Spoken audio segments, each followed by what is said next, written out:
Hello and welcome to food મંત્ર by Surabhi Vasa. આજે આપણે એક મસ્ત મજાની વાનગી બનાવીએ. શિયાળા માટે ખાસ એવી આપણે આથેલી હળદર તૈયાર કરીએ. આમ તો ઘણા બધા લોકો આથેલી હળદર બનાવતા જ હોય છે, પણ ઘણી વખત એની અંદર ફૂગ આવી જતી હોય છે, વાસ આવી જતી હોય છે. તો આજે આપણે આથેલી હળદર લગભગ 8 થી 10 દિવસ સુધી સરસ રહી શકે અને ફ્રીજમાં 15 દિવસ સુધી સરસ રહી શકાય એવી રીતે તૈયાર કરીશું. એના માટે મેં આ સફેદ હળદર લીધેલી છે અને એની સાથે આ પીળી હળદર લીધેલી છે. આ બંને હળદર મેં લીધેલી છે.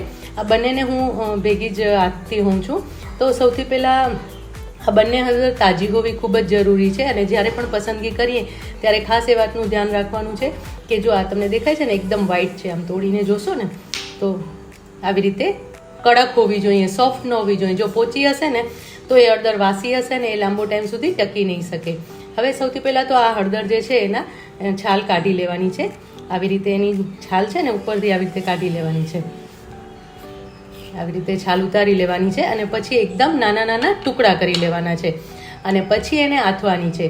આ હળદર જો તમે જુઓ છો કે મેં છાલ ઉતારી તો પણ એકદમ સરસ તાજી છે. આવી રીતની તાજી હળદર લેવાની છે. એવી જ રીતે આ પીળી હળદર પણ તમે જોઈ શકો છો કે જો કટ કરી તો એકદમ સરસ તાજી છે. તાજી હળદર હશે તો એ લાંબો ટાઈમ ટકી શકશે અને આ હળદર છે એના ગુણ તો એકદમ ભરપૂર છે. તમે રોજ આ હળદરનું અથાણું ખાશો ને, આથેલી હળદરનું અથાણું, તો તમારા શરીરમાં જે અત્યારે શરદી કફનો પ્રોબ્લેમ થતો હોય છે શિયાળામાં, અને ખાસ કરીને શરૂઆતમાં તો આ પ્રોબ્લેમ બહુ જ બધાને થતો હોય છે. તો જો તમે આ હળદર ખાશો ને તો બહુ જ સરસ તમારી ઇમ્યુનિટી જળવાયેલી રહેશે અને આખા વર્ષ માટે તમારી ઇમ્યુનિટી સરસ જળવાયેલી રહેશે. અને એના માટે તમે નાનું મોટું તાવ, શરદી, ઉધરસ એવું થશે ને તો પણ જલ્દી ક્યોર થઈ જશે. તો હવે આ બંને હળદર છે એના નાના નાના ટુકડા કરી લઈએ. આ હળદરને છીણીને પણ આથવામાં આવે છે, પણ મારા ઘરે હું એકદમ નાના નાના ટુકડા કરી અને એને આટતી હોઉં છું. તો આવી રીતે છાલ ઉતારી લેવાની છે અને પછી એને આપણે નાના ટુકડા કરી લઈશું. જો આ રીતે હળદરને છોલી લીધી છે. હવે એના ટુકડા કરવાના છે. હવે ટુકડા કરીએ ને તો એકદમ નાના, એટલે કે ઝીણા ટુકડા કરવાના છે. ઝીણા ટુકડા કરશો ને તો એ આથેલી હળદરનો સ્વાદ બહુ જ સરસ લાગશે. આટલા ઝીણા આપણે ટુકડા કરી લઈશું. પીળી હળદરના અને સફેદ હળદરના આ રીતે એકદમ નાના ટુકડા કરી લેવાના છે.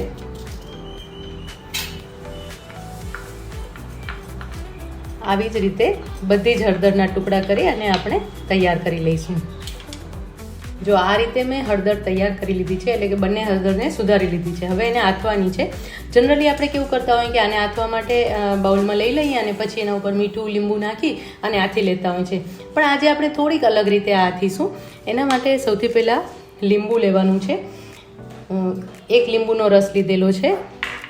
એની સાથે મીઠું લેવાનું છે. 1 ટીસ્પૂન જેટલું મીઠું લઈશું. સાથે આપણે 5 ટીસ્પૂન સંચળ એડ કરીશું. એના કારણે સ્વાદ એનો બહુ જ સરસ આવશે. અને હવે આ બધી જ વસ્તુને સરસ રીતે મિક્સ કરી લઈશું. પ્રોપરલી આવી રીતે હલાવી અને મિક્સ કરી લેવાનું છે. એકદમ સરસ રીતે મિક્સ કરવાનું છે. અને એની અંદર એક એવી વસ્તુ એડ કરીશું જે તમે ક્યારેય નહીં એડ કરતા હો, અને એ છે તેલ. 1 ટીસ્પૂન જેટલું તેલ એડ કરીશું.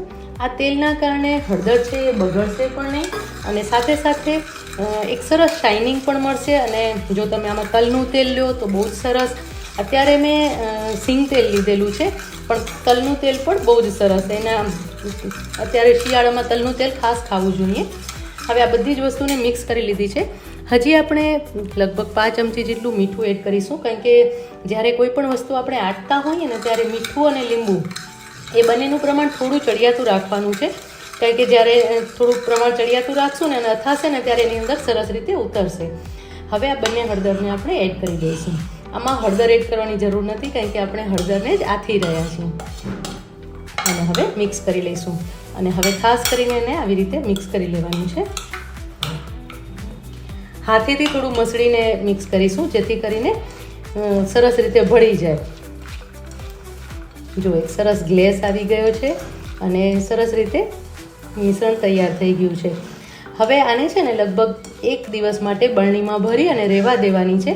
અને બરણીમાં રહેવા દેશો ને એટલે એની અંદરથી થોડું પાણી છૂટવું પડશે, કારણ કે હળદરની અંદર મીઠું અને લીંબુ જશે ને એટલે હળદર અથાશે ને એનું પાણી છૂટવું પડશે. અને એ 1 દિવસમાં 1 થી 1.5 દિવસમાં હળદર અથાઈ જશે. અને પછી આ હળદર છે તમે લગભગ 8 થી 10 દિવસ સુધી ઉપયોગમાં લઈ શકશો. અને જો ફ્રીજમાં રાખશો તો 15 થી 20 દિવસ સુધી એનો ઉપયોગ કરી શકશો. તો આ હળદરને આપણે આથી લીધી છે અને એને આપણે બરણીમાં ભરી લઈએ. હળદરને હવે બરણીમાં ભરી લઈએ. જો તમે જોઈ શકો છો કે અત્યારે પણ પાણી છૂટવા લાગ્યું છે, ધીમે ધીમે નીચે પાણી દેખાય છે. તો આવી રીતે જેમ એક દિવસ માટે રહેશે ને તો એકદમ સરસ પાણી છૂટી જશે અને હળદર એકદમ સરસ રીતે અથાઈ જશે. તો આવી રીતે આપણે એને બરણીમાં ભરી લઈએ.